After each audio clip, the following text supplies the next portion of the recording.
یاد رکھنا، جو بیوی بولنے والی نہیں ہوں گی اس کی زندگی خوشیوں بھری نہیں ہوں گی۔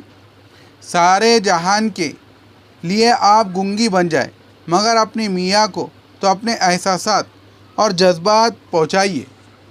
مثال کے طور پر اگر کبھی دیکھا کہ خاوند پریشان نظر آتا ہے تو کہہ دیا، کیوں چپکے چپکے میرے سرکار نظر آتے ہیں۔ تو اس چپکے چپکے کی کیفیت میں آپ اگر خوش ہو کر دیکھیں، مسکراتی نگاہوں سے آپ کی یہ بات آپ کے خاوند کی بدلی ہوئی کیفیت کو ختم کر کے رکھ دیں گی۔ اسی طرح کبھی یہ کہے کہ میں آپ کو جب تک نہ دیکھ لوں مجھے سکون نہیں آتا۔ ایک چھوٹی سی بات ہے کہ میں جب آپ کو نہ دیکھ لوں تو مجھے سکون نہیں آتا، لیکن یہ خاوند کے دل میں آپ کی محبت کے جذبات پیدا کر دے گا۔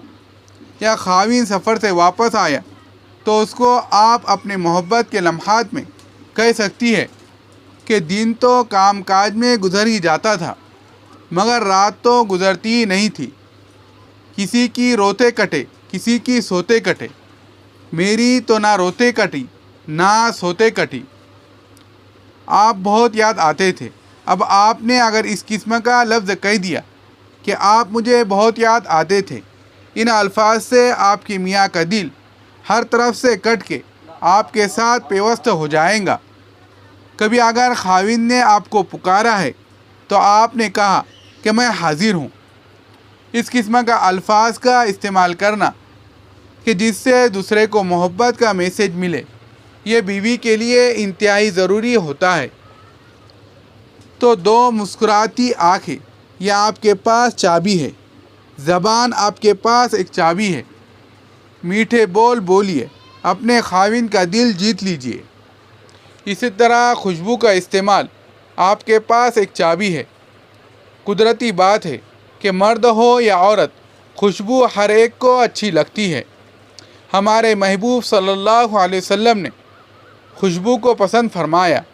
پوری دنیا کے انسان فطری طور پر خوشبو کو پسند کرتے ہیں، لہذا آپ ہمیشہ اچھی خوشبو استعمال کریں کہ خاوند جس کو سونگھنا پسند کرے۔ خوشبو سونگھنے سے انسان کے دل میں محبت کے جذبات موجزن ہوتے ہیں۔ اسی لیے بیوی کو چاہیے کہ وہ ایسی خوشبو استعمال کرے کہ وہ زیادہ نہ پھیلے، مگر خاوند قریب آئے تو اس کے دل کو وہ جیت لے۔ دو ہاتھ یہ بھی کنجیاں ہے۔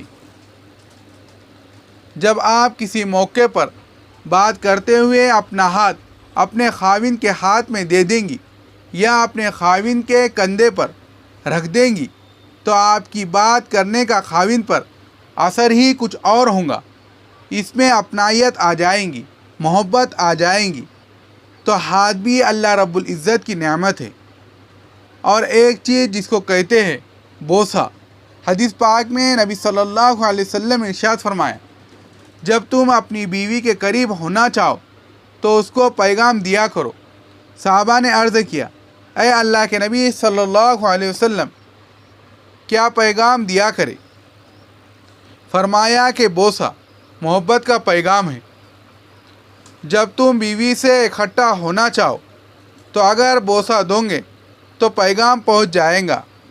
یہ بوسہ ایسی گونگی چیز ہے کہ سب کچھ ہی کہہ دیتا ہے۔ یہ بوسہ ایسی گونگی چیز ہے، دنیا جہان کا پیغام پہنچا دیتا ہے۔ یاد رکھنا، جو میاں اپنی بیوی کا دل بوسے سے نہیں جیت سکا، اب وہ اس کا دل تلوار سے بھی جیت نہیں سکتا۔ اس لیے اگر کبھی دیکھے کہ دلوں میں کچھ فرق محسوس ہو رہا ہے تو اللہ رب العزت نے آپ کو یہ نعمت دی ہے، اس نعمت کو استعمال کیجیے اور دوسرے بندے کو اپنی محبت کا پیغام پہنچائیے۔ یہ جو عورتیں تعویذ لینے آتی ہیں کہ حضرت تعویذ دے، میرا خاوند میرے ساتھ ٹھیک نہیں ہے، تو مجھے بڑی حیرانی ہوتی ہے۔ حیرت کی بات ہے کہ یہ جوان العمر ہوتی ہے اور اللہ تعالیٰ نے اس کو عقل دی، سمجھ دی، تعلیم دی، شکل دی، سب کچھ دیا، اور یہ تعویذ مانگتی پھرتی ہے۔